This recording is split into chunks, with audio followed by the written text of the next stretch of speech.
Ladies and gentlemen, a very warm welcome to sunny Glasgow for our session this morning on addressing financial and capacity barriers for climate resilience in low to middle income countries. I'm the moderator for today's session. I'm Simon O'Connell, the CEO of SNV, Netherlands Development Organization. The objectives of our session are twofold. One, to share some proven best practices around climate change adaptation, which are locally led, inclusive, and have the potential for scaling. And two, to inject some urgency into scaling action and investments aimed at increasing climate resilience in low and middle income countries.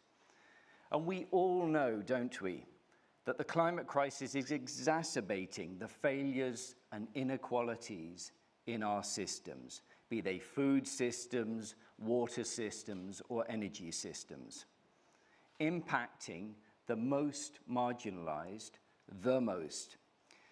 So a bit of a plea from me, ladies and gentlemen, having just been in the Sahel and the Horn of Africa for the last few weeks, a plea to explore particularly what can we do to accelerate innovative financing mechanisms in these increasingly fragile environments where risks are greater, where there's more complexity, and where needs are increasing.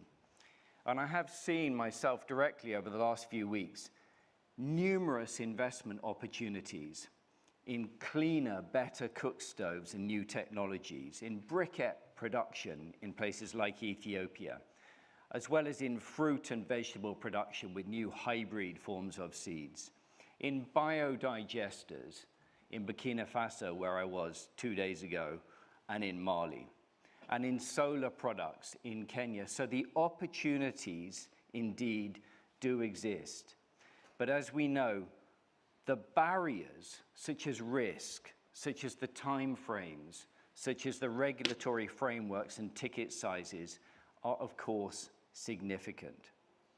So in spite of the progress being made, and ladies and gentlemen, there is real progress being made, but in spite of this progress, we desperately need, we urgently need more locally led, more truly inclusive, contextually relevant initiatives, and better, bolder partnerships, which are both enabling efficiency and impact at greater scale.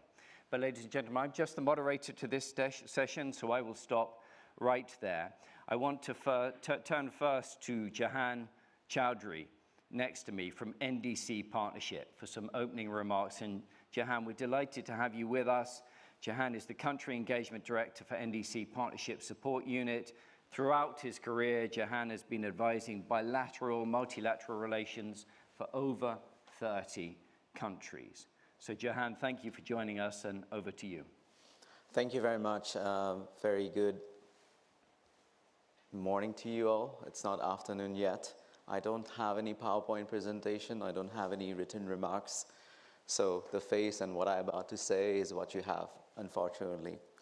I want to start with the word ambition. When we define from the NDC partnership side what ambition actually means, we look into 3 different factors. One is ambition in its classical GHG emission reduction sense, but we add also the ambition for adaptation. The second is, it's important to raise the level of ambition, but we don't want to plan to fail. So it's very important for us to ensure that we have the quality in these NDCs. And for us, that quality actually means ensuring that the NDCs are properly costed and that the NDCs are eventually mainstreamed into the planning, budgeting, and public investment processes of the government. That it has all the right elements to do so by planning and finance ministries. So that's the second, which is all about quality. And the third one is about the processes. At the end of the day, the NDCs have to be implemented by the citizens, by the local governments, by the subnational governments, by the cities. And therefore, it is very important that we don't consider consultation as an afterthought, but consultation becomes part and parcel of how we are designing the NDCs, but at the same time implementing the NDCs. Let's go back to ambition. The examples that we have seen, a very good example is Gambia. And as you know, it's one of the most ambitious NDCs in Africa, in fact, in the world. What did Gambia do, and how did we support Gambia in doing so to raise their overall level of ambition? We have done proper cost-benefit analysis of various different sectors. We have done gap assessment, and we have come up with an implementation plan. And it really helped us to kind of identify the pockets of ambition, both from a mitigation perspective, but also from adaptation perspective. If you look at the quality, Malawi is a good example in terms of how we are supporting the government to improve the overall quality. We didn't stop at the NDC updating level. We came up with a mainstreaming guideline. How do you actually mainstream NDCs across the planning and budgeting process, not only at the national level, but also at the subnational level? So that's about quality. Processes. In Kenya, for example, while we were supporting the government to update their NDCs, we have included very many counties to discuss about the ambition, to discuss about what could be the role of these counties to implement the NDCs. How are we going to make that fiscal decentralization work in order to bring more resources at the country level to implement these NDCs? So those are the examples when it comes to quality, the processes, and overall ambition. However, ladies and gentlemen, as you all know, we are facing a challenge, and the challenge is the financing challenge. We have done a very quick costing of 35 NDCs, and what we found out is that over the next 10 years, we are looking at $2.1 trillion of investment for adaptation as well as for mitigation.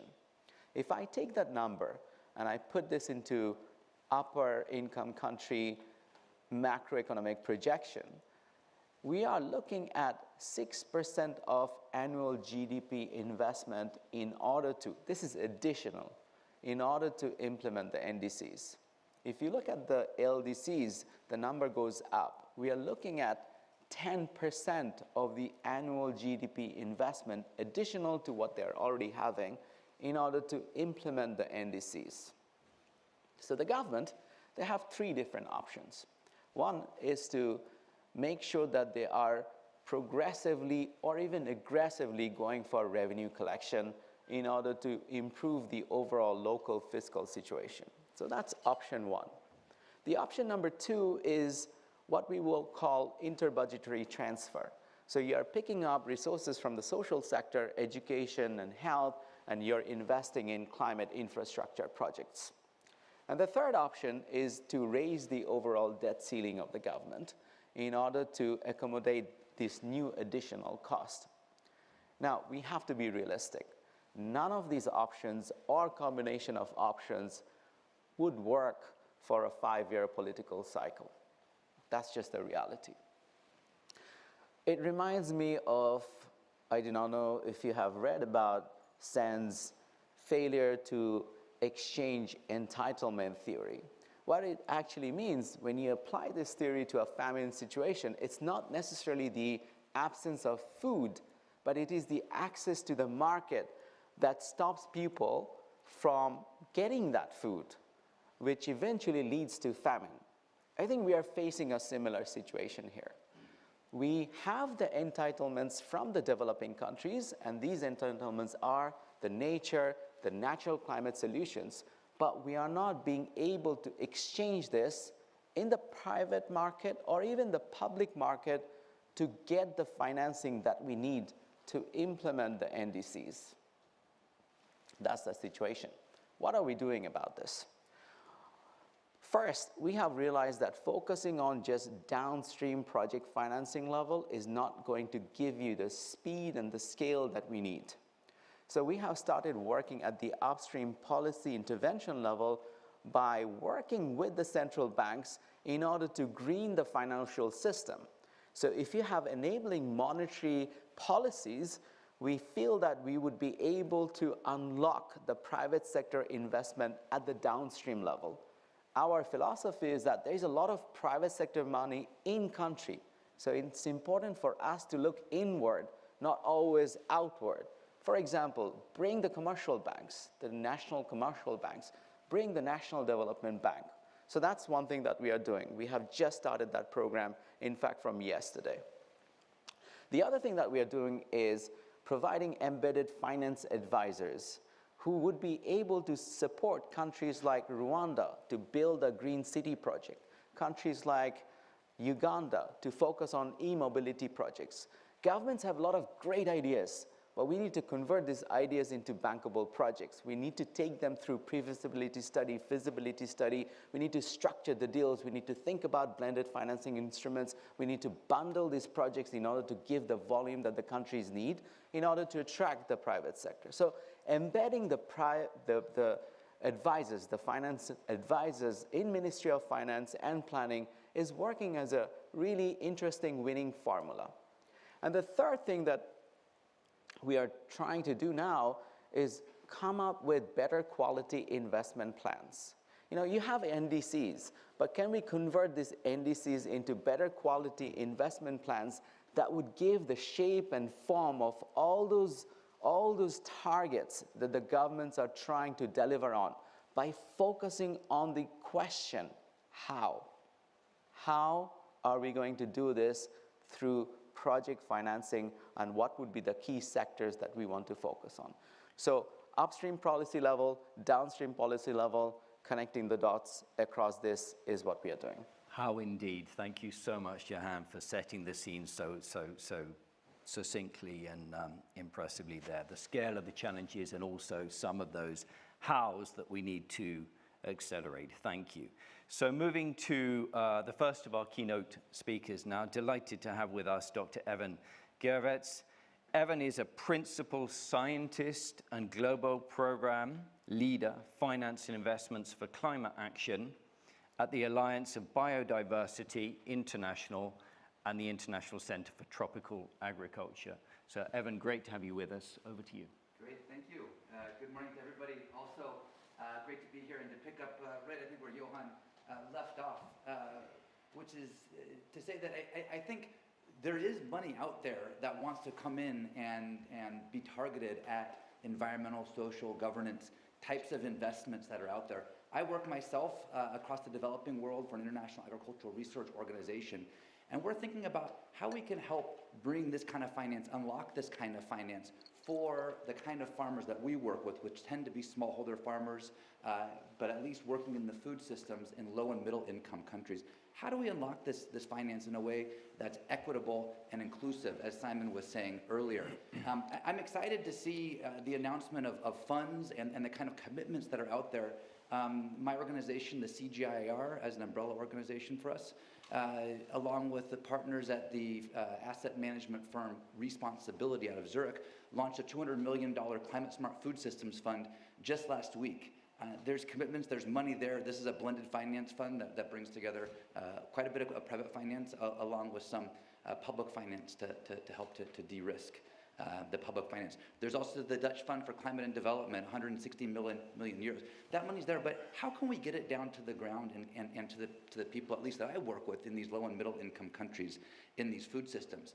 I think one place we can start is at the top of these funds in how we design and structure them, and in particular how the investment impact framework is put together. For one, this helps us target how the money is spent, what kind of indicators that money is looking to target. But also I think there's three value propositions that we can make here in food systems. The first is from an adaptation standpoint. Agriculture and food systems is a risky business, and especially in low and middle income countries. But that we've got climate smart agriculture, climate smart food system interventions that can help to de-risk the food systems that are there, and help to make those investments more attractive because we've addressed some of that risk that's there. In addition to climate smart agriculture and climate smart value chains, there's agro-advisory and climate information services that we can now get to farmers, even smallholder farmers, on their mobile phones. And we can be providing financial services to them and other kinds of de-risking mechanisms like insurance, even at the micro level, but also across levels in the value chains. Second, from a productivity standpoint, there's definitely work to be done on improving productivity in a sustainable way and through value addition. This is through sustainable production interventions on farm. I think a lot can be done there across the developing world.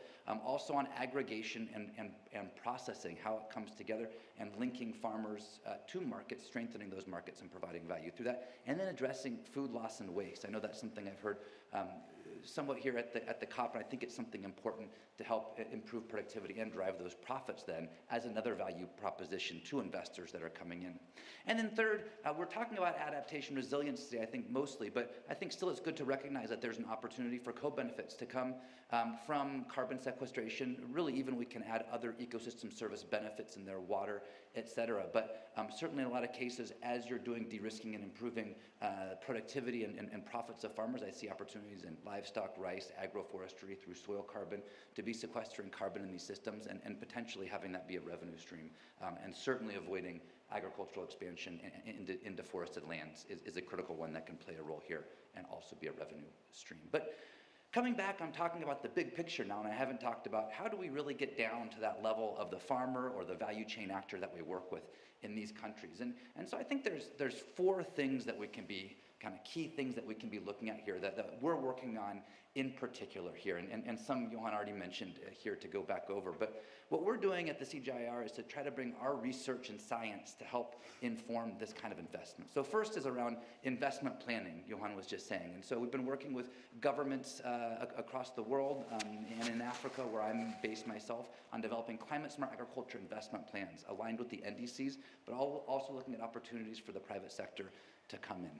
And then there's the investment pipeline development, kind of going even a bit more downstream from that and saying, here's a specific investment in a specific place that could be bankable within, within this framework. Next are then, within this pipeline development, working on the business models that are there from the ground up, making sure that they're inclusive, making sure that they work for the people there on the ground. And there's often some kind of value chain intervention of how you aggregate from the smallholder farmer up, maybe through cooperatives or through other means, and that you put the real financial numbers on that for how it can work for investors that are coming in. And I think financial intermediaries are key here. The role of them, you can't put $20 million, $100 million in the lap of smallholder farmer. You got to have some kind of intermediaries there. Then moving on, kind of after investments are made, I think there's work to be done on technical assistance to help improve the way that the investments are actually implemented on the ground to improve the development impact of, be it on de-risking, be it on improving productivity and profits, or be it on carbon sequestration. And then the impact monitoring to really show with the evidence out there that this money actually resulted in what it said it was going to. And I think there's a range of approaches that we can use. One to say for smallholder farmers could be satellite imagery, to say, can we see changes that are happening on the ground from satellites? But there's also mobile techniques. We're in communication with farmers, say through agro-advisory services on their phones and learning back from them. And finally, I just want to end that to say in the CGIAR, we're moving into a new phase I'm excited about until 2030, a new research and innovation strategy about how we turn this into the reality on the ground. And so this is working through 5 key impact areas. I mentioned some earlier in terms of how we frame up these funds, but I think we want to draw on broadly across nutrition, health, poverty reduction, livelihoods, gender equality, youth and social inclusion, climate adaptation and mitigation, certainly, and also environmental health and biodiversity. And then working through not just silver bullet innovations. Innovations have to be part of it, the technologies, but we have to have capacity development and policy that we work on. And finally, putting this together in specific places on the ground in global initiatives that are being put together, many of which linking to this kind of sustainable finance that's coming in to be able to provide the tools, the approaches, the information to support the pipeline development, the monitoring of these investments, and help to make the business case on the ground for why we can unlock finance for making our food systems more sustainable and climate smart. Thank you. Thank you so much, Evan. So highlighting there not just the importance of innovations, but the right types of innovations in the right places. Thank you, Evan, very much. So our second keynote speaker, Patty Fong, we're delighted to have you with us. Patty is Program Director, Climate and Health and Wellbeing at the Global Alliance for the Future of Food. Patty, over to you. Thank you, Simon. It's a real pleasure to be here. And I'm going to talk about two things. One is, first, why is it so important that we focus on food systems level and not just agriculture?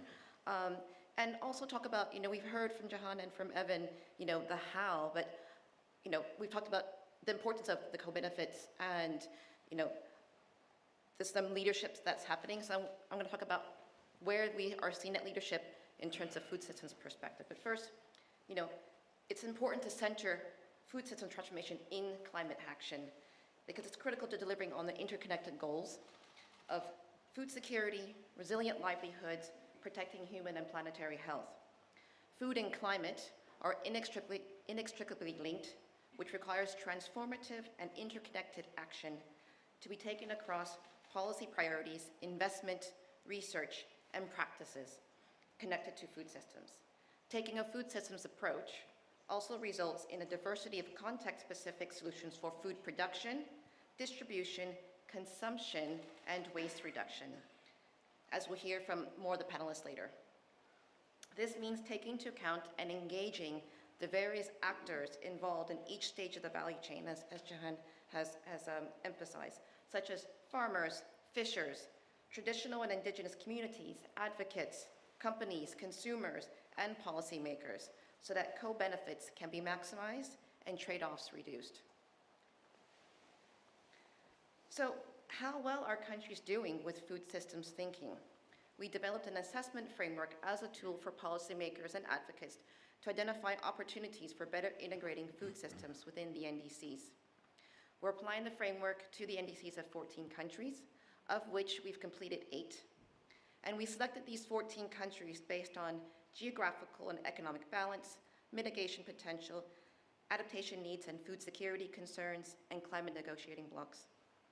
The analysis was based on the NDCs submitted, but also consider broader key food systems policies in the country. And each assessment was complemented by interviews with 5 to 10 country policymakers, advocates, and sectoral experts to better understand the challenges, ambitions, and needs. So first, well, we're planning to launch the full results in February next year, but I can share with you just a couple of insights that we are seeing from the first 8 countries. On the issue of governance and just transitions, we found that the overwhelming majority of countries assessed did not provide detailed information about the NDC's development process, which made it really difficult to assess the extent to which their processes were inclusive and participatory. Colombia was the only exception that we saw, which had the most inclusive and democratic NDC development process of all the countries we assessed. They clearly described the development process and the number of stakeholders that they had engaged. And this is really important, as Jahan has emphasized. It's essential to ensure transparency, equity, and accountability in these processes. While the majority were found to have some degree of public participation, food system stakeholders, and particular marginalized communities, were not frequently consulted. This led to knowledge gaps and evidence gaps and compounds the structural inequities. Few of the development and implementation processes meaningfully engage with ministries and regional governments and local public officials to implement the NDCs. There was also limited engagement with NGO stakeholders such as non-governmental stakeholders such as private sector actors, smallholder farmers, women, local communities, indigenous peoples, and civil society.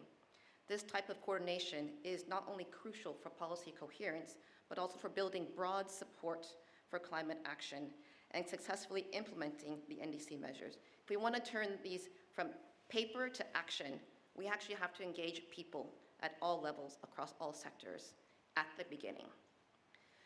And then finally, the quantification and implementation cost is also often lacking, even though it's a necessary step to direct public finance towards ecologically beneficial forms of farming, healthy food, and resilient livelihoods, as well as for unlocking private and philanthropic and multilateral funding to implement the measures, right? So Johanna's mentioned how we need to turn the NDCs into a roadmap, right, for financing. Well, if you're not quantifying the cost of implementation, then it's actually really hard to figure out how much you actually need. That's really a first step. And then finally, while some NDCs, like in Colombia, they emphasize the importance of green jobs, it's really at a very generic level, and we need to actually look at what are the benefits for those actors in the food systems. In terms of food production, we found that agroecology, regenerative agriculture, and nature-positive solutions are promoted in the majority of the NDCs. Colombia and Kenya put forward some of the more ambitious set of agroecological measures. These measures predominantly involved forest, although some marine and coastal ecosystems are mentioned by the NDCs of the UK, US, Colombia, and Vanuatu. Across the NDCs and national plans evaluated, we found a lack of concrete efforts to redirect public resources away from carbon-intensive farming and towards more diverse and regenerative approaches. Why is this important? The climate emergency exacerbates the failures and inequalities in today's food systems, especially for women, smallholder farmers and fishers, and poor and marginalized communities. Repurposing harmful public sector finance and fiscal policy towards agroecological and regenerative agricultural approaches has the potential to support resilient livelihoods and healthy communities for all.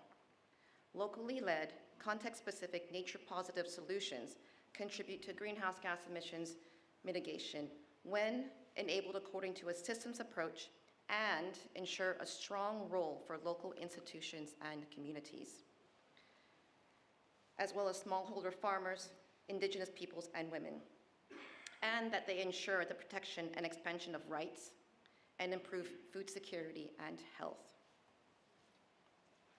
So you can find more insights across our other countries that are ready at the website here, and we'll be launching the results early next year.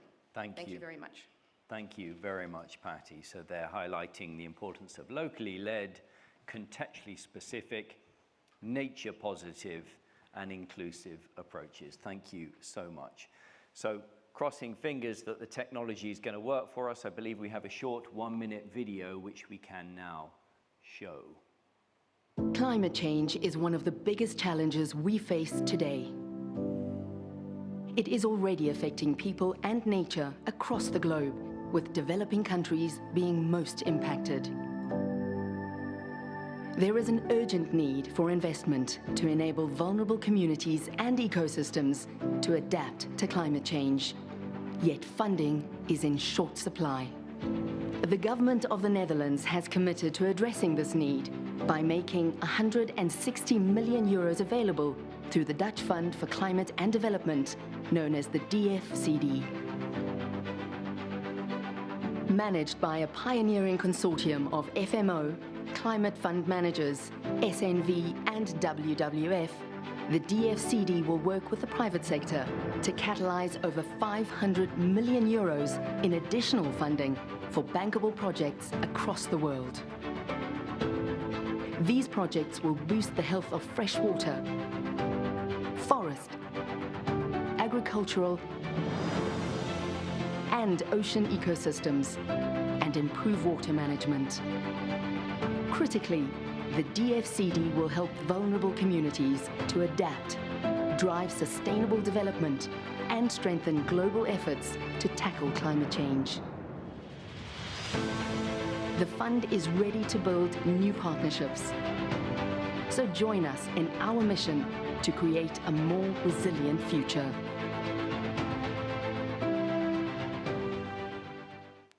Thank you. So we at SNV are so delighted to be partners on the Dutch Fund for Climate and Development, and the leverage element there, the scaling element, and the catalyzing of additional financing is truly important and needed at this time. So I'm hoping we've got 3 fabulous panelists with us. Can I just get a nod of a head as to whether we have our full 3 with us? Or so we've got 2 fabulous panelists, 2 really fabulous panelists. So, ladies and gentlemen, we have online from Kenya, Dennis Karema, Hi, Dennis. Dennis is the CEO of SocoFresh. SocoFresh is a Kenyan company that provides access to cold storage for smallholder farmers with the aim of minimizing post-harvest losses. And then at the end here in Glasgow, we have Dr. Mithika Mwenda. Mithika, welcome. Mithika currently serves as the Executive Director of the Pan-African Climate Justice Alliance, a 100-strong movement. African CSOs advancing a people-centered, rights-based, just and inclusive approach to addressing climate and environmental challenges. So warm welcome to you both. And please, ladies and gentlemen, whether you're in the room here or online, do start thinking about what questions you would like to ask our panelists, our keynote speakers as we go through. So Dennis, if I may, turning to you first, perhaps you can tell us a little bit about the Dutch Fund for Climate and Development Support and exactly what that means for SocoFresh and what you're doing. Thank you very much for the opportunity. And so at SocoFresh, our key goal is to really increase the access of solar-powered cold storage for rural farmers. And what the Dutch Fund for Climate and Development supports with is that we are able to access the financing needed to invest in this capital-intensive business model. And so this is really key to us being able to scale the solution to millions of smallholder farmers across Kenya and sub-Saharan Africa who can be able to reduce the issue of post-harvest losses from the highs of 40% to 0 to 2% through access to cold storage facilities. Thank you, Dennis, very much. So perhaps you can tell us a little bit about what more is needed to have more private sector investment enabling climate adaptation in where you are in Kenya or elsewhere in Africa. What more can be done? How do we get to those pathways to greater scale? Yes, I think the challenge of access to financing is complicated by the fact that when you're working with marginalized groups like smallholder farmers, it's really difficult to build a positive business case for them. And so there is need also for technical assistance for companies like ours that are really at the front lines of bringing climate smart innovations to these farmers. And then the other bit is that there is need for a higher risk appetite, I would say, because our models are ones that have a decent return, but on the longer term. And so there's need to have a bit more patient capital that we have access to that unlocks this level of scale for companies like SocoFresh. Mm-hmm. And how do we go about then creating that higher risk appetite? What can we do to better de-risk? Mm-hmm. Yes, so I think one is proving that there is actually a business case for working with smallholder farmers. And so at SocoFresh, we are proving that you can work with smallholder farmers, view them as entrepreneurs who are investing in their land, and by giving them access to these technologies, they can have more money in their pockets, meaning that they are able to pay for the service, they are able to increase their own production, they are able to invest in other climate smart technologies that they need to boost their productivity of their farms. And so I think that's one key factor. And I think the other factor is that we are able to really look at how can we be able to change the food systems, and changing the food systems means collaborating with other actors in the value chain. So as SocoFresh, we are able to collaborate with market actors, we are able to collaborate with distributors of produce, and collectively we are able to show that there is a real chance of transformation of these value chains. Yeah, thank you very much, Dennis, and perhaps worth highlighting, of course, the importance of land tenure around that. If you're saying investment in land, you need your land rights, your land tenure, and of course your inclusivity around that, whether you are a woman or a man. Thank you, Dennis. So Mithika, turning to you, tell us please about civil society. How is civil society involved in the development of national local plans for climate action? Thank you, Simon, and it is a great pleasure to be part of this auspicious panel and this event. Yeah, civil society plays a very critical role in all the entire value chain of policy development and the policy implementation. And particularly in the climate action space, we have brought very transformative ideas which have been picked by governments and the actors and policymakers to do what we are seeing. One of the things which, and this is actually what we have really to borrow. I have been in this climate space for the past 12 years or so, attending the COPs. And I remember even we are the ones who started calling for the Green Climate Fund. That when we were calling for a policy framework which is away from the World Bank, and all of a sudden it was picked and became what we are seeing as Green Climate Fund. And so that's transformative. At the local level, away from the prior climate framework, the Kyoto Protocol, with the now Paris Agreement, the civil society now and non-state actors now are free to do whatever they want. Remember, the Kyoto Protocol did not have, actually it was more tokenism when it came to non-state actors, but now the Paris Agreement recognizes, and the NDC implementation recognizes the role of the non-state actors, particularly the civil society, as important actors in this process. And coming back then to that, just an example, the civil society under the Pan-African Climate Justice Alliance in the continent which is at the front line of climate crisis and also disadvantaged in terms of the civil society space, which has shrinked over time because of the governance issues which we have. But we have been able to cultivate a very good working relationship with the governments, and so we have been able to use that to drive policy processes. An example, very good one, is the Kenyan climate law. The only one in the African continent and very few in the world, which is very transformative. We are replicating it all over in our countries, which we are working with governments. That law was not actually done by the government. It was initiated by PACJA in partnership with the members of parliament. And at the one point, the government actually was quite very hesitant on it. We had to push and push until it became a mainstream issue at national level. There's two speakers who have spoken. I've mentioned Kenya as the best practice. And why? Is because of that enabling environment, that policy, that legal framework provided.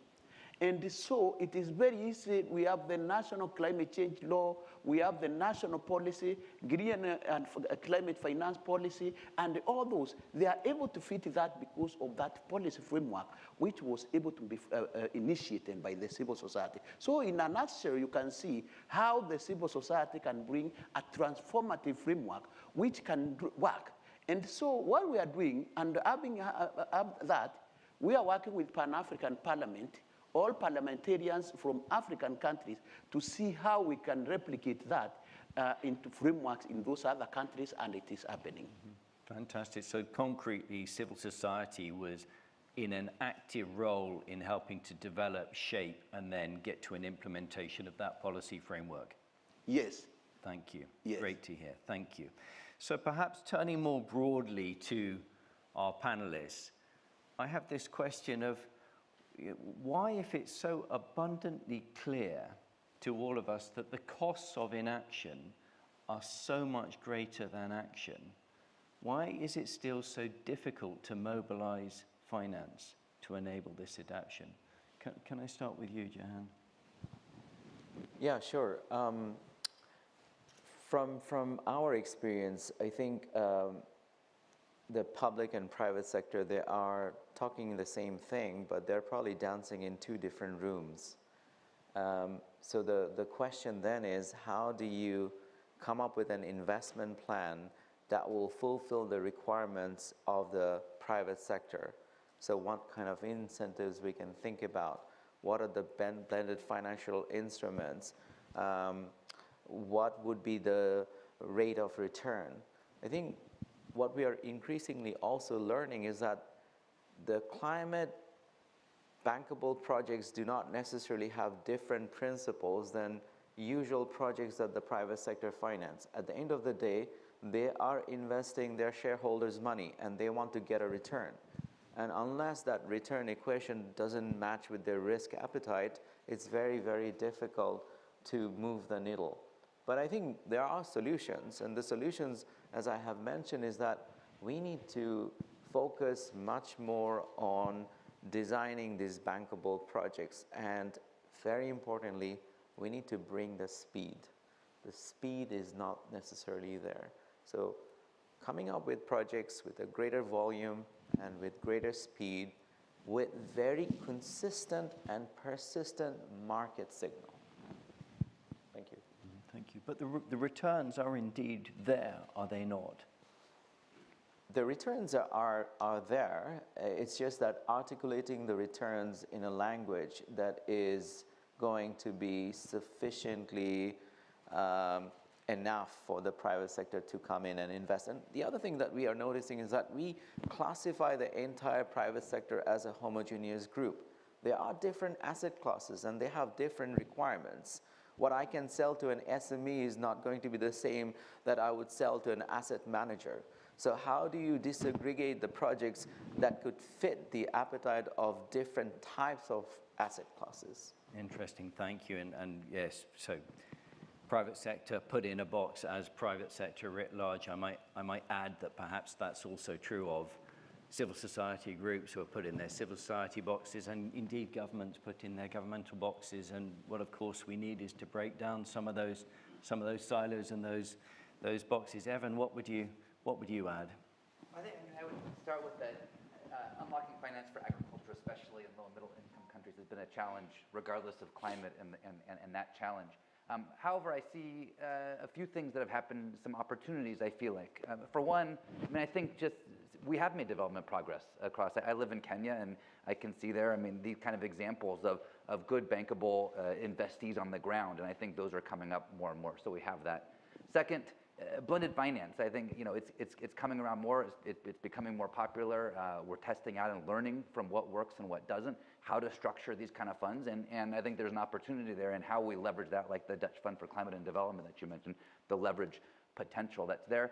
And then I do see climate. I mean, I know that we often talk about the negative effects of it, and it's a huge challenge for us, but can we look at what opportunities it can bring and how we can be using that to be promoting investment in the agriculture sector, especially in low and middle income countries? And I mentioned these three opportunities, one around de-risking, the other one is just sort of the good agricultural development and improving productivity and profits, and then around as we can use these co-benefits from carbon as another income stream and to make the case for it as the investors are changing to want to see more ESG investment. So I'd say there's an opportunity there for us, I think, right now. Mm-hmm. Thank you. Well, maybe Dennis, turning to you again in Kenya. I mean, how do you see concretely governments and the private sector doing more together, truly together, to stimulate that climate adaptation?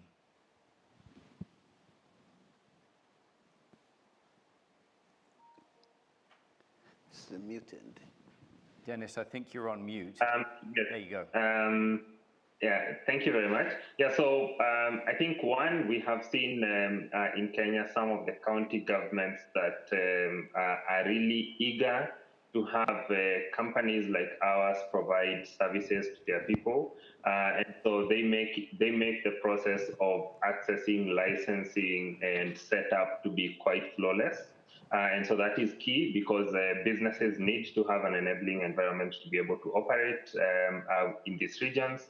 And I think the other one for the private sector is really looking at both the business potential and the impact potential.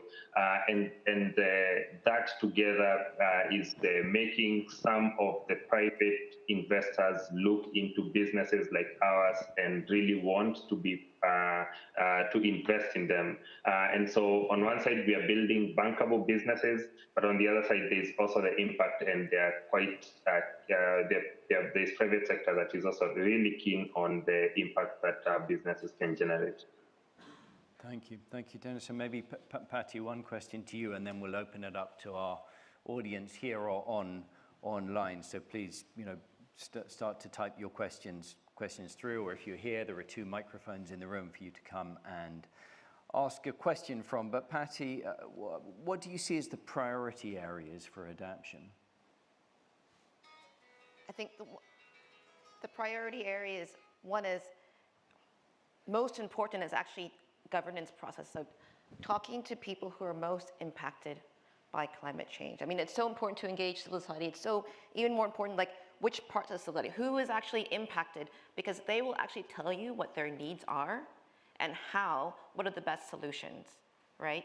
So if we're not listening to them, then we might be missing on some of these kind of solutions or ideas that may not fall in with a pure climate, let's say, lens, but by having an open dialogue, it can actually come up with more innovative ways to be addressing problems. So for example, going back to like, how do you unlock finance?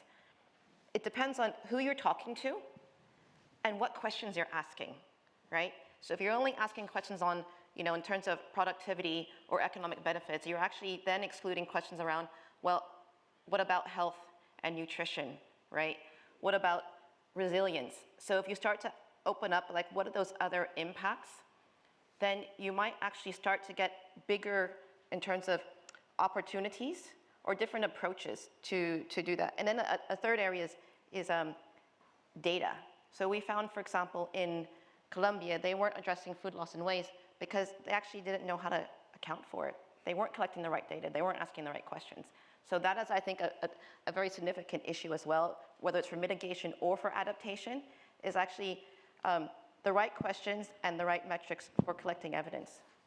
Thank you very much. And isn't it interesting and also somewhat concerning, frankly, that we're still talking about not quite dancing in the same room, as you put it, Johanna. We're still talking about so simply how we talk to people, how we listen, the questions we ask. 40 plus years since Robert Chambers wrote his books around whose reality counts, or putting the first last or the last first, we're still, and we have all these extraordinary technologies to enable us to talk better to people and draw out their knowledge, their ideas, their capacities. So talking to people better and asking the right questions. Thank you very much, Patty, for raising that. Ladies and gentlemen, in the room or online, who would like to come forward and ask a question to our panelists? There are microphones on the right or the left, and then online, I believe you can reach out if you would like to ask a question online.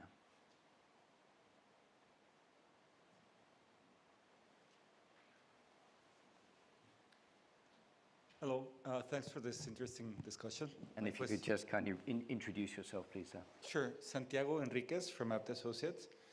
My question is, I think, for Evan. So, we have been hearing a lot about increases in ESG investments, but when I hear it from the private sector, they usually refer to indexes or metrics that are already there and sometimes developed by third parties. And those seem to apply to existing corporations, many of them who are trading or doing large-scale businesses. So the question is, are those metrics usable to work with communities, or do we need to come up with additional ESG metrics? How can we make sure that investments with communities are actually achieving those ESG goals? Thank you. So thank you very much. And just for our online participants, so how do we come up with new, better metrics around ESG measurement? Evan, I think it's to you. Yeah, I think a really great point, and why I started off, or at least the first part of my presentation, on how you develop that impact framework for the fund. And so we, as I said, launched a new fund with responsibility, a $200 million Climate Smart Food Systems Fund last week here at the COP, and felt like developing those metrics from the beginning in the right way was key, and something that even in working with responsibility was a bit of a change for them in how they're thinking. They manage lots of assets in general, and so this fund in particular, the CGIAR as being an international agricultural research institution with boots on the ground, working in the developing world, we at least like to think, very much in touch with the farmers on the ground there in the communities, and working to design those impact indicators and metrics from the beginning, with that perspective in mind. Whether, I think some indicators can be shared kind of across, if you will, levels and the different types of investors or those that are being the investees that are out there. But I really do think it's important to get those right from the beginning, because that's what's guiding, the investment. And you've got the kind of framework that goes all around those indicators too, for how decisions are made about what investment could be funded by that specific fund or not. And so getting that right, and like I was saying, bringing in I think good evidence, science, data into that to say what works on the ground. With that said, I think there's still a lot of work to be done to see, really, as we've heard up here, how do we make sure that we're addressing the needs and the context at the local level there, that it's not too much of a top-down approach, because it is big money that's up there. It needs to start at that level if we're going to talk that kind of money, but we really need to make sure that we have this, if you will, kind of financial value chain, the mechanisms and the indicators along the way, that when we get down to the level that we're looking at for the beneficiaries, we actually accomplish what we want to. Thank you, Evan. Other questions in the room? Please, sir.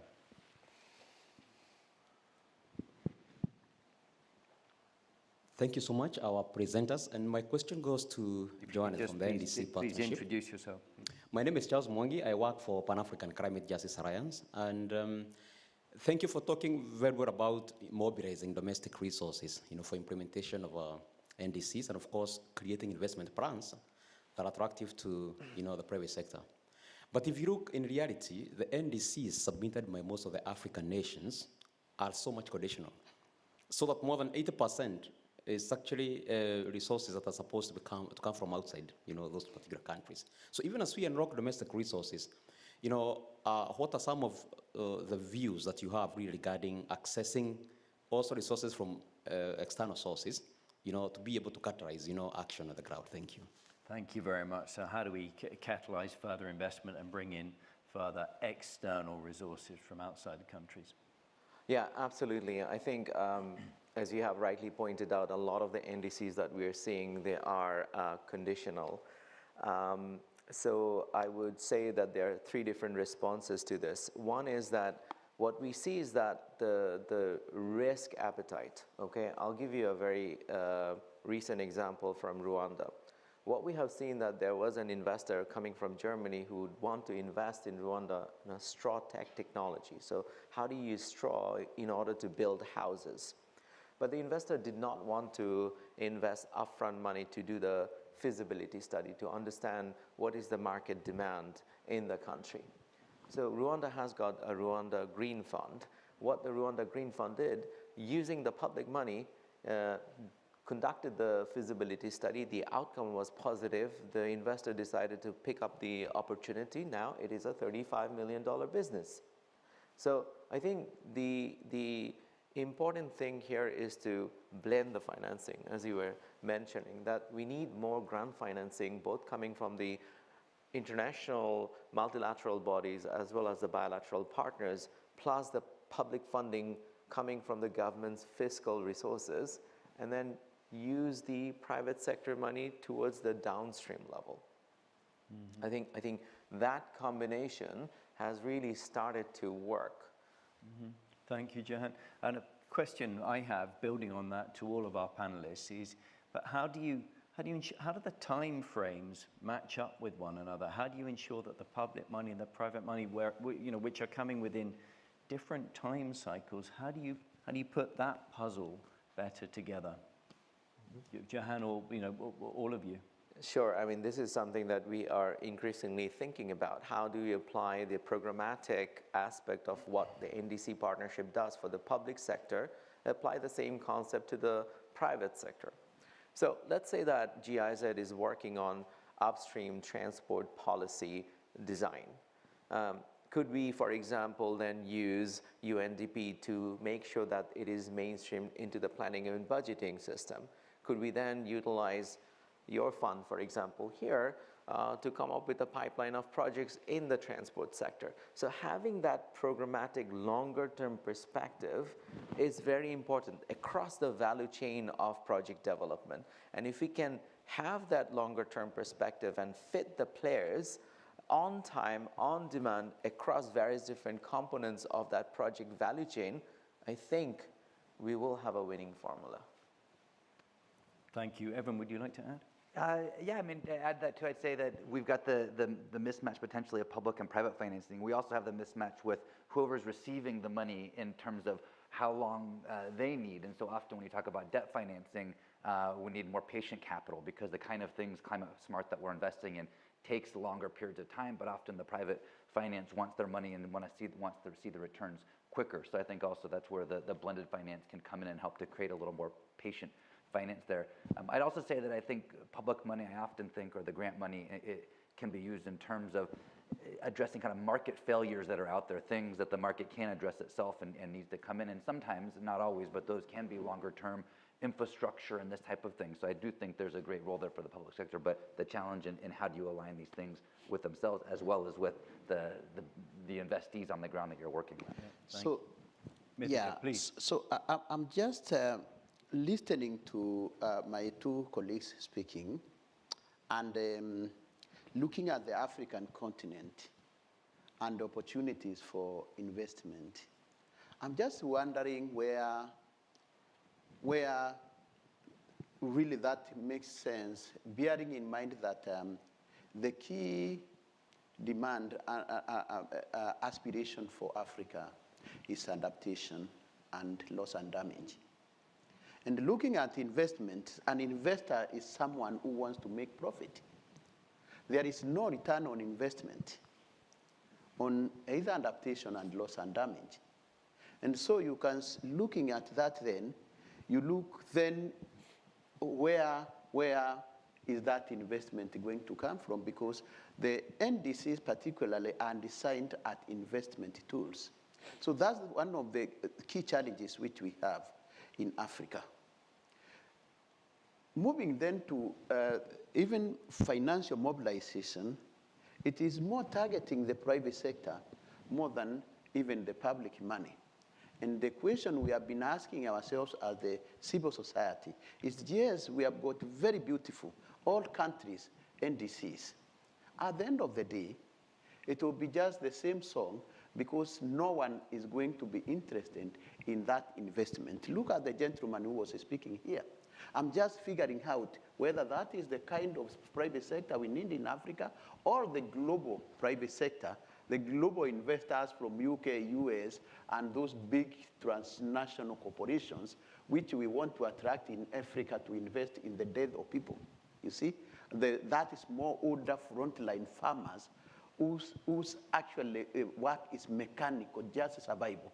So we have really a big challenge here. While we are thinking about this, the global beautiful picture of investment on climate action, then we need to be looking about that frontline communities being affected by drought, whose cows, livestock are dying because of climate crisis. So I think we really need to look into that and be honest with ourselves that we need more money going to the people, whether it is adaptation or support, loss and damage, rather than looking at private sector. Though, of course, there is an effort by African governments, but at the end of the day, the limits with which we have. We did some analysis of what's happening during this, the COVID-19.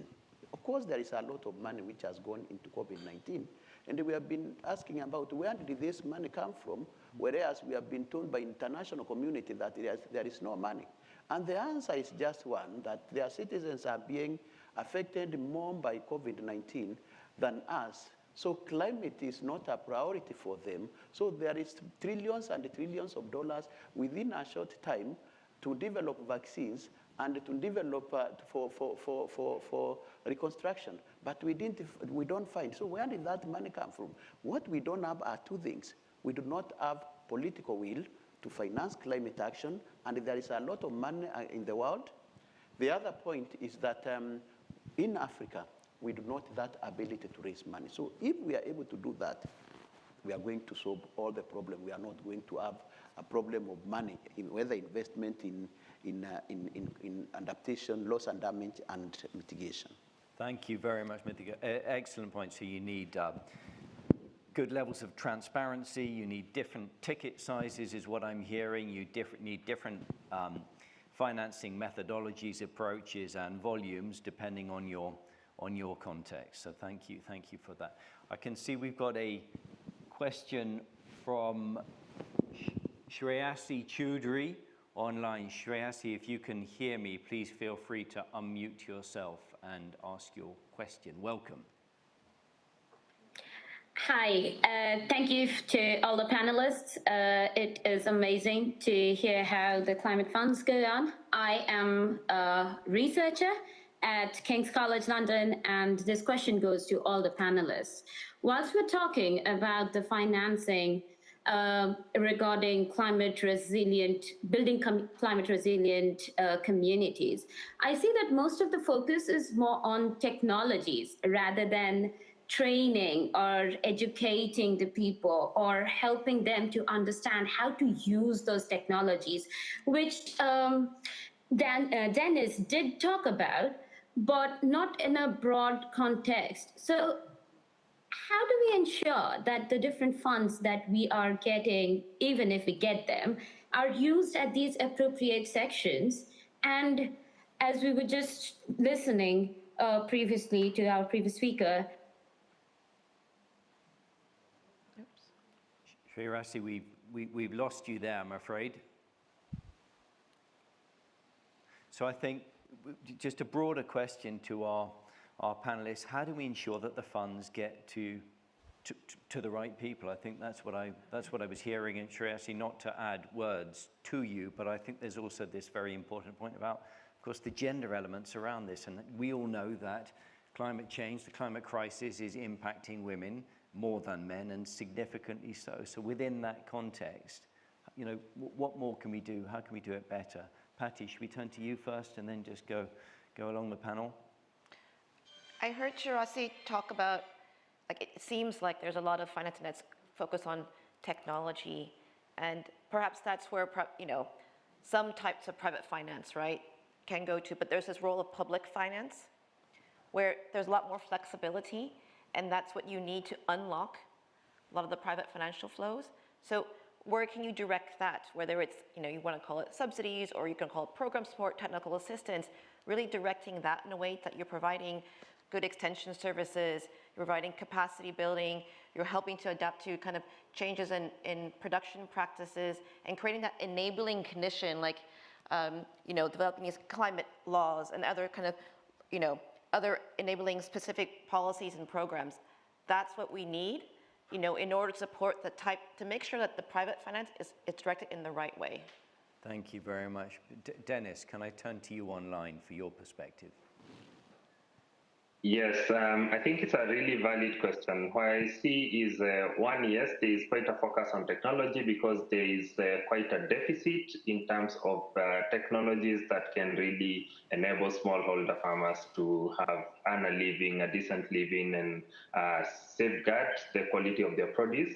But then I also see, and I agree with my fellow panelists, on the use of public financing or technical assistance as key to providing additional training and support for farmers so that they can be able to understand and learn how to continue with farming given the changing climatic conditions. And so I think there the technical assistance and public finance and grants really help private actors to be able to extend those non-core services that are essential for the farmer's well-being.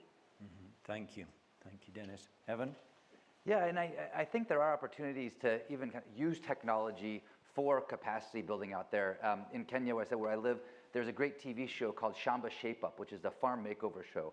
8 million people a week watch this. They love it. It's a private company. They also have a mobile platform called iShama. They're able to send information, agro-advisory, climate forecast information, weather forecast information to farmers and help build their capacity to make better decisions on their land. So I totally agree on the public sector as playing a role there too. I also think there's some innovative models that we can be looking at. It's not just about silver bullet technologies of a drought-tolerant maize, which I think can also be useful, but about building capacity through these kind of, especially mobile technologies, and TV is exciting, I think. Thank you. And Johan? So on gender, this is extremely important for us. I think under the Dutch leadership, when they were the co-chair, we came up with a gender strategy that we are applying systematically, including to make sure that we don't take part in a manual, for example. So thank you for saving us. But when it comes to the governance mechanism at the country level, we ensure that women have a voice in these climate governance instruments that we have built up. I just want to highlight one additional point. I think that 100 billion ceiling or floor, whatever you want to call it, that's very important. But at the same time, it's very important to improve the absorption capacity at the country level, at the community level. Otherwise, you're going to be injecting a lot of money, but they wouldn't be able to disperse, they wouldn't be able to program, or they wouldn't be able to create that impact on time. So let's not focus on the improving the absorption capacity when it comes to the community level investment plus the national level investment. Thank you very much. So thank you so much to all our panelists. And now I would like to invite Ms. Kitty van der Heijden, Director General for International Cooperation at the Ministry of Foreign Affairs. And Kitty, it's a great pleasure to have you with us to help us make sense of that panel and pull things together. Incredibly rich conversation. Kitty, your bio, I won't go into all of it now if you excuse me, but extraordinary experiences in so many different contexts, from serving as the Dutch Ambassador for Sustainable Development from 2010 to 2013, Ambassador for the Millennium Development Goals in 2009 and so many other things. So we're delighted to have you with us, So let's Kitty. not do the blah, right? I mean, Greta talked about the blah. I don't want to be part of blah. I'm doing my best. Thank you. Thanks for being here. Thanks you for being here. Thanks to those online. And you know, what can you say after a panel like this? So can I just get a round of applause for all those here on the podium? As well as you, Dennis. I don't see you, but I know you're online and you're still with us. So thanks for being so gracious and hosting us with your presence. I'm not going to rehash everything that's been said. I just wanted to pull out a few points, and you'll see it's going to be messy because see all those notes? That's all about the wonderful things that they've said, and I'm going to try and make some sense of it, not complete sense. Look, we know where we are with the problem, right? We have the top 10 countries in this world contributing 75% to the emissions, and the 100 lowest countries by income contributing 3% of the emissions. And their adaptation needs are inversely related to their contribution to the emissions. That's just where we are. Right, we also know that we are at 1.1, close to 1.2 degrees of temperature rise. God damn it, we used 100 years to do that? That's pretty scary. And so I've worked in the world of climate science for years, and I'm a pessimist by science. And at the same time, I'm an optimist by will, because there is simply no other alternative. And we know that through partnerships, such as the NDCP, we can actually make change happen at the country level for people that are disadvantaged, that need this type of support. And we know, and that's, you know, that's another part of why I'm an optimist, because of what Evan said, there's money out there. There is money out there. We often think that money is the problem. Money is part of the problem, but money isn't all of the problem. I've always felt that there was more money in the private sector than public willingness, as I think Mitsuko was also referring to contribute to solving the climate problem. A, because they recognize it's in their business interest, but B, because they know it's a moral obligation. Their time horizon is much longer than those of the average politician, so they're already contributing their money to where it needs to go. They need a little help. You mentioned that, Evan, de-risking. They need more bankable projects. But it's already out there. Look at my own portfolio as the representative of the Netherlands government. We contribute annually 1.3 billion euros for climate change. Half of that, only half of that is public money. The other half is private money leveraged by the public money.